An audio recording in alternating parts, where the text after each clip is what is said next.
ब्रह्मपुरी तालुक्यातील सोनेगाव येथील मुख्य कालव्याला जोडून जो छोटा कालवा नहराचा नवीन बांधकाम 6 महिन्यांपूर्वी केलं, मात्र 6 महिन्यातच फुटल्यानं नहराचे वाजवीपेक्षा जास्त पाणी शेतकऱ्यांच्या शेतामध्ये जात असल्यामुळे शेतकऱ्यांचे धान्य पिकांचं हजारो रुपयांचं नुकसान झालं असून संबंधित ठेकेदारानं वेळेत त्या शेतकऱ्याला आर्थिक मदत द्यावी अशी मागणी शिवसेनेनं केली आहे। मात्र त्या शेतकऱ्याला वेळेमध्ये नुकसान भरपाई दिली नाही तर ब्रह्मपुरी तालुका शिवसेनेच्या वतीनं आंदोलन करण्याचा इशारा देखील देण्यात आलेला आहे। ब्रह्मपुरी तालुक्यातील सोनेगाव येथील गावापासून तर वैनगंगा नदीकडे जाणाऱ्या रस्त्यावर हा छोटा कालवा बांधण्यात आला आहे। सदर ठेकेदारानं निकृष्ट दर्जाचं काम केल्यामुळे त्या कालव्याला मोठं भगदाड पडलंय। त्यामुळे यंदाच्या अतिवृष्टीचं पाणी नहरातून तुडुंब भरून वाहत होतं। सोबतच शेतकऱ्यांच्या शेतामध्ये नहरांचे पाणी गेल्यामुळे नहराला लागून असलेल्या शेतकऱ्यांचे रोवलेले धान्य पीक अद्यापही बुडालेले आहेत। त्यामुळे त्यांचे हजारो रुपयांचं नुकसान झालंय। त्या शेतकऱ्यांना सदर ठेकेदारानं नुकसान भरपाई द्यावी अशी मागणी शिवसेनेच्या वतीनं करण्यात आली आहे। त्यातच जिथे छोट्या कालव्याचं काम करण्यात आलंय त्या रस्त्यावरून शेतकऱ्यांची वहिवाट सुरू असते। संबंधित बांधकामामुळे सर्वत्र मातीचे साम्राज्य पसरले आहे। त्यामुळे चिखल सदृश स्थिती आहे। शेतकऱ्यांना त्या चिखलातून वाट काढावी लागते। मात्र ठेकेदारानं त्या ठिकाणी साधी मुरुमाची व्यवस्था देखील केली नाहीये आणि त्याचं काम राम भरोसे आहे। कित्येक शेतकऱ्यांना संकटाचा सामना करून शेतावर जावं लागत आहे। गोसी खुर्द प्रकल्पाच्या संबंधित अधिकाऱ्यांनी निकृष्ट दर्जाच्या बांधकामाकडे तसेच शेतकऱ्यांच्या या समस्येकडे लक्ष वेधून सदर शेतकऱ्यांनी केलेल्या मागणीची पूर्तता करून द्यावी, अन्यथा शिवसेना रस्त्यावर उतरल्याशिवाय राहणार नाही असा इशारा ब्रह्मपुरी तालुका शिवसेनेचे तालुकाध्यक्ष नरेंद्र नरड, तालुका उपाध्यक्ष कवडू पिंपळकर यांनी दिलाय। सध्या मी ब्रह्मपुरी तालुक्यातील सोने गावात जो कॅनल आहे, जो म्हणजे बायपास कॅनल त्याला आपण मुख्य कालव्यापासून जो छोटासा कॅनल आलेला आहे त्या कॅनलवर मी आहे सध्या। त्या गेल्या 3-4 महिन्यापूर्वी जे सदर कॅनलचं हे काम झालेलं होतं तो इतकं निकृष्ट दर्जात बांधण्यात आलेला आहे की अवघ्या 4 महिन्यामध्येच तो या ठिकाणी भगदाड पडलेला आहे। मोठ्या प्रमाणात आपण बघू शकतो या ठिकाणी मोठा भगदाड पडलेला आहे। या भगदाड पडल्यामुळे जो अतिवृष्टीचा पाऊस झाला त्याच्यामुळे बांधकाम एकदम खचून गेलेलं आहे या ठिकाणी बघू शकतो। परत जी शेतकऱ्याची जी जमीन आहे ती सध्या नापीक अवस्थेत आहे, मोठ्यानं पाणी भरलेलं आहे। आज त्या ठिकाणी धानाची लागवड करण्यात आलेली होती, ती धानाची लागवड जी आहे म्हणजे जे धान पीक आहे ते सध्या आता पाण्याखाली आलेलं आहे। आपल्यासोबत काही शेतकरी आहेत, नेमका काय प्रसंग आठवला आणि काय झालं याबाबत काय सांगाल? इथं पहिल्या पावसाला हा एकदम कॅनल वाहून गेला आणि त्याच्यामुळे आमच्या शेताचं खूप नुकसान झालं। पूर्ण माझा धान वाहून गेला आणि परत इथून जाणारा जे सोनेगाव नदीघाटवर जाणारा रोड आहे इथं कास्तकार लोकांना खूप अडचण होऊन राहिली जाण्यासाठी। आम्हाला ह्या 8 दिवसाआधी मयत नेता नव्हती येत अशी परिस्थिती या ठिकाणी निर्माण झाली आहे।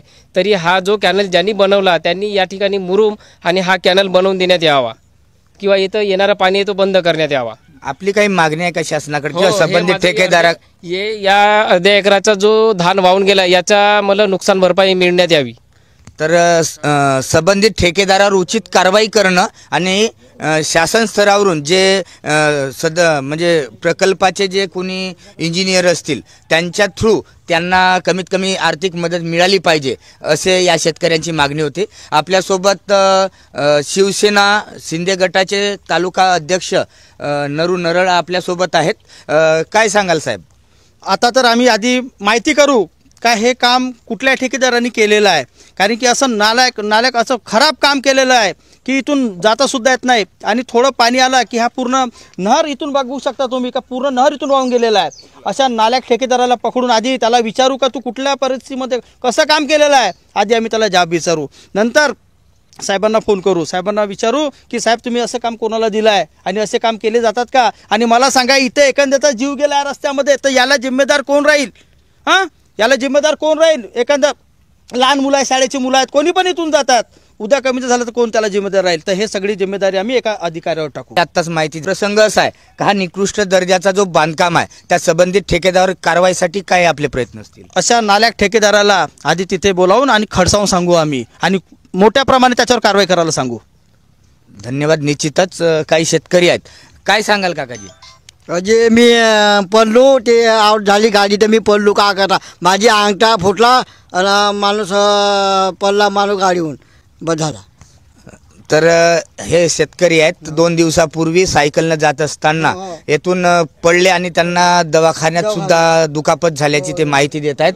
निश्चितच या संबंधित ठेकेदारावर कारवाई करण्यात यावी अशी मागणी होत असली तरी तालुक्यात मागील आठवड्यात जी अतिवृष्टी झाली तर त्या पावसामुळे सध्या स्थिती बिकट आहे। परत भाऊ बोलणार आहेत, काय सांग? अचानक इथे इंजिनियर ठेकेदारांनी काही लक्ष दिले नाही तर आम्ही येत्या 4 ते 5 दिवसामध्ये आंदोलनाला बसू। निश्चितच समजा 8-15 दिवसात याची जर दुरुस्ती झाली नाही तर शिवसेनेतर्फे आंदोलन सुद्धा या ठिकाणी उभारण्यात येईल असा इशारा शिवसेनेच्या वतीने सुद्धा देण्यात आला आहे। हा सोनेगाव इथला कालव्याचा जो दुसरा पाटा आहे हा इथं पूर्ण फुटून एका शेतकऱ्याचं नुकसान झालेलं आहे आणि परत रस्त्याचं पण जाणं येणं जे आहे लोकांचं त्यांना एवढ्या अडचणीचा सामना करून खात नेणं, गवताचे भारे आणणं, एवढे जीव धोक्यात घालून डोक्यावर भारा घेऊन जाणं म्हणजे अति परिस्थिती कठीण आहे इथं जाणं येणं करणं। आणि हे नहराचं निकृष्ट दर्जाचं काम केलं आहे, हे 3-4 महिन्या अगोदर केलेलं काम। आपण या देशामध्ये शेतकरी कृषीप्रधान देश आहे म्हणून शेतकऱ्याला पोशिदा म्हणून संबोधतो किंवा त्यांना उच्चार करतो, पण शेतकऱ्याचे जर असे हाल असतील तर आपल्या देशामध्ये कृषीप्रधान देश असून काही त्यांना फायदा सुद्धा मिळणार नाही। ह्या अशा निकृष्ट दर्जाचं काम केल्यामुळं शेतकऱ्यांचं जे नुकसान झालं आहे ते त्यांनी 2-4 दिवसामध्ये त्यांची नुकसान भरपाई द्यावी आणि हे जे रोडचं काम आहे हे रोडमध्ये जे चिखल झालेलं आहे यांना मुरुम टाकून त्यांना जाण्या येण्याची वहिवाट जी आहे ते व्यवस्थित करून द्यावं। असं जर नाही केलं त्या विभागानं तर आम्ही रस्त्यावर उतरून 2-4 दिवसांमध्ये आंदोलन करू अशी मी शिवसेनेतर्फे मागणी करतो।